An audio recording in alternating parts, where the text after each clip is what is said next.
Chapter 10 of The Street of Seven Stars. The Street of Seven Stars by Mary Roberts Rinehart. Chapter 10. In looking back after a catastrophe, it is easy to trace the steps by which the inevitable advanced.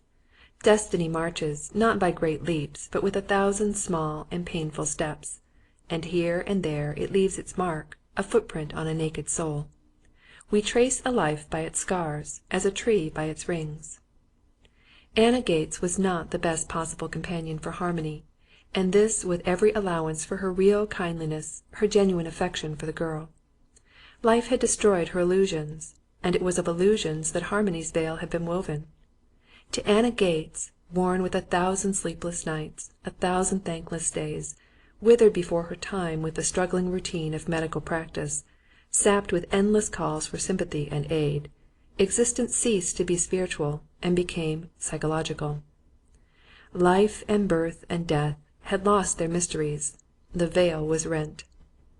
To fit this existence of hers she had built herself a curious creed, a philosophy of individualism, from behind which she flung strange bombshells of theories, shafts of deserted moralities, personal liberties, irresponsibilities, a supreme scorn for modern law and the prophets. Nature, she claimed, was her law and her prophet. In her hard-working, virginal life her theories had wrought no mischief. Temptation had been lacking to exploit them, and even in the event of the opportunity it was doubtful whether she would have had the strength of her convictions. Men love theories, but seldom have the courage of them, and Anna Gates was largely masculine. Women, being literal, are apt to absorb dangerous doctrine and put it to the test. When it is false doctrine, they discover it too late. Harmony was now a woman. Anna would have cut off her hand sooner than have brought the girl to harm, but she loved to generalize. It amused her to see Harmony's eyes widen with horror at one of her radical beliefs. Nothing pleased her more than to pit her individualism against the girl's rigid and conventional morality, and down her by some apparently unanswerable argument. On the day after the incident in the kitchen such an argument took place. Hardly an argument, for Harmony knew nothing of mental fencing. Anna had taken a heavy cold, and remained at home. Harmony had been practising, and at the end she played a little winter song by some modern composer. It breathed all the purity of a white winter's day. It was as chaste as ice, and as cold. Yet throughout was the thought of green things hiding beneath the snow and the hope of spring. Harmony, having finished, voiced some such feeling. She was rather ashamed of her thought. "It seems that way to me," she finished apologetically. "It sounds rather silly. I always think I can tell the sort of person who composes certain things." "And this gentleman who writes of winter?" "I think he is very reserved, and that he has never loved anyone." "Indeed!" "When there is any love in music, any heart, one always feels it, exactly as in books. The difference between a love story and— "A dictionary." "You always laugh," Harmony complained. "That's better than weeping. When I think of the rotten way things go in this world, I want to weep always." "I don't find it a bad world. Of course there are bad people, but there are good ones." "Where? Peter, and you, and I suppose?" "There are plenty of good men." "What do you call a good man?" Harmony hesitated, then went on bravely. "Honourable men." Anna smiled. "My dear child," she said, "you substitute the code of a gentleman for the Mosaic law. Of course your good man is a monogamist?" Harmony nodded, puzzled eyes on Anna. "Then there are no good people in the polygamous countries, I suppose. When there were 12 women to every man, a man took a dozen wives. Today, in our part of the globe, there is 1 woman, and a fifth over, for every man. Each man gets 1 woman, and for every 5 couples there is a derelict like myself, mateless." Anna's amazing frankness about herself often confused Harmony.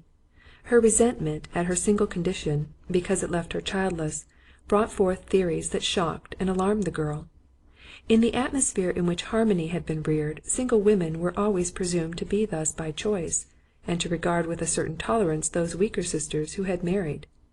Anna, on the contrary, was frankly a derelict, frankly regretting her maiden condition, and railed with bitterness against her enforced childlessness. The near approach of Christmas had for years found her morose and resentful. There are, here and there, such women, essentially mothers but not necessarily wives, their sole passion that of maternity. Anna, argumentative and reckless, talked on. She tore away in her resentment every theory of existence the girl had ever known, and offered her instead an incredible liberty in the name of the freedom of the individual. Harmony found all her foundations of living shaken, and though refusing to accept Anna's theories, found her faith in her own weakened. She sat back, pale and silent, listening, while Anna built up out of her discontent a new heaven and a new earth, with liberty written high in its firmament. When her reckless mood had passed, Anna was regretful enough at the girl's stricken face. "I'm a fool," she said contritely. "If Peter had been here he'd have throttled me. I deserve it. I'm a theorist, pure and simple, and theorists are the anarchists of society. There's only one comfort about us. We never live up to our convictions. Now forget all this rot I've been talking." Peter brought up the mail that afternoon, a Christmas card or two for Anna, depressingly early, and a letter from the big soprano for Harmony from New York. The big soprano was very glad to be back, and spent 2 pages over her chances for concert work. "I could have done as well had I stayed at home. If I had had the money they wanted to go to Geneva and sing Brunhilde, it would have helped a lot. I could have said I'd sung in opera in Europe, and at least have had a hearing at the Met. But I didn't, and I'm back at the church again and glad to get my old salary. If it's at all possible, stay until the master has presented you in a concert. He's quite right. You haven't a chance unless he does. And now I'll quit grumbling." Sketchy met her Henry at the dock and looked quite lovely, flushed with excitement in having been up since dawn curling her hair.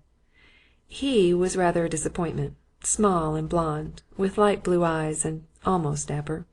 But oh, my dear, I wouldn't care how pale a man's eyes were if he looked at me the way Henry looked at her.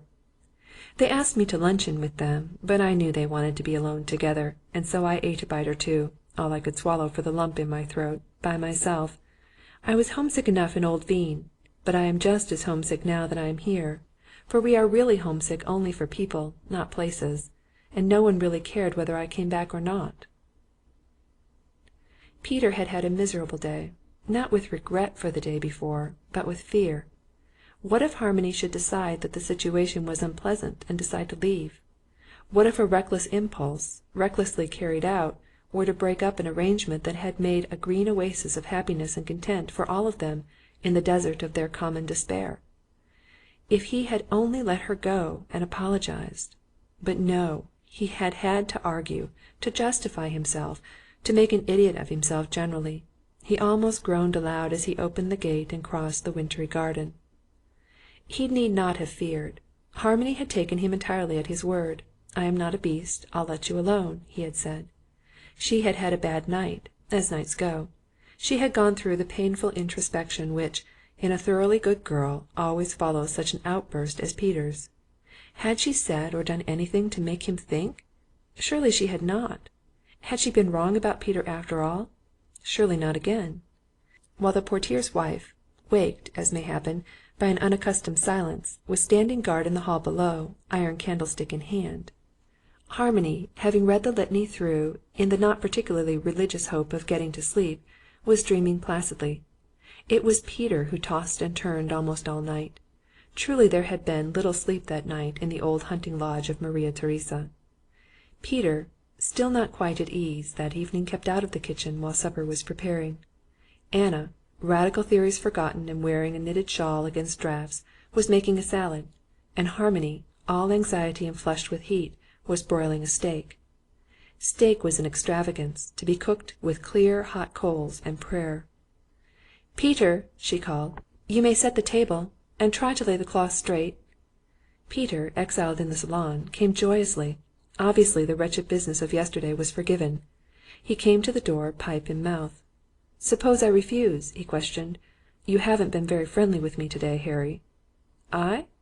Don't quarrel, you children," cried Anna, beating eggs vigorously. "Harmony is always friendly, too friendly. The portier loves her." "I'm sure I said good evening to you." "You usually say 'Good evening, Peter.'" "And I did not?" "You did not." "Then good evening, Peter." "Thank you." His steady eyes met hers. In them there was a renewal of his yesterday's promise, abasement, regret. Harmony met him with forgiveness and restoration. "Sometimes," said Peter humbly, "when I am in very great favour, you say, 'Good evening, Peter dear.'" "Good evening, Peter dear," said Harmony. Chapter 11